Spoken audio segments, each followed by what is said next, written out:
Maximum muscle ಗ್ರೋತ್ಗೆ ಯಾವ workout ಸರಿ ಇರುತ್ತೆ? ಸಿಂಗಲ್ ಮಸಲ್ ವರ್ಕೌಟಾ, ಬ್ರೋ ಸ್ಪ್ಲಿಟ್ಟಾ ಅಥವಾ ಪುಷ್ ಪುಲ್ ಲೆಗ್ಸಾ? ಹಾಯ್ ಫ್ರೆಂಡ್ಸ್, ಇದು ದ ಕರ್ಲ್ ಸೀರೀಸ್ನ first day of journey to muscle build.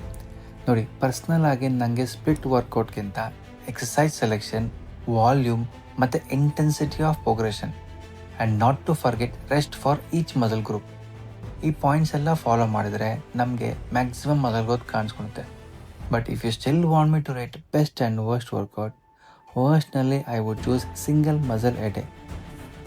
ಒಂದು ಮಸಲ್ ಪರ್ ಡೇ ಮಾಡೋದ್ರಿಂದ ನಿಮಗೆ ಲೀಸ್ಟ್ ಮಸಲ್ ಗ್ರೋತ್ ಆಗುತ್ತೆ. ನನ್ನ ಚಾಯ್ಸ್ ಏನಂದರೆ I would go with 6 day with push pull legs. ಇದು ತುಂಬ ಸಿಂಪಲ್ಲು, ಎಲ್ಲ ಮಸಲ್ ಗ್ರೂಪ್ಗೆ ಟಾರ್ಗೆಟ್ ಮಾಡುತ್ತೆ, ಆಮೇಲೆ ಟೈಮ್ ಎಫಿಷಿಯೆಂಟ್ ಕೂಡ. ನಿಮ್ಮ ಎಕ್ಸಸೈಸ್ ಸೆಲೆಕ್ಷನ್ ಪರ್ಫೆಕ್ಟ್ ಆಗಿದ್ದರೆ ಟ್ರಸ್ಟ್ ಮೀ, ನಿಮಗೆ ಮ್ಯಾಕ್ಸಿಮಮ್ ಮಸಲ್ ಗ್ರೋತ್ ಕಾಣಿಸ್ಕೊಳುತ್ತೆ. ಆ್ಯಂಡ್ ನಿಮಗೆ ಪಕ್ಕಾ ಒಂದೊಳ್ಳೆ ಫಿಸಿಕ್ ಮಾಡಬೇಕಂದ್ರೆ ಫಾಲೋ ಮಾಡಿ ಆ್ಯಂಡ್ ಫ್ರೆಂಡ್ಸ್ಗೆಲ್ಲ ಶೇರ್ ಮಾಡಿ.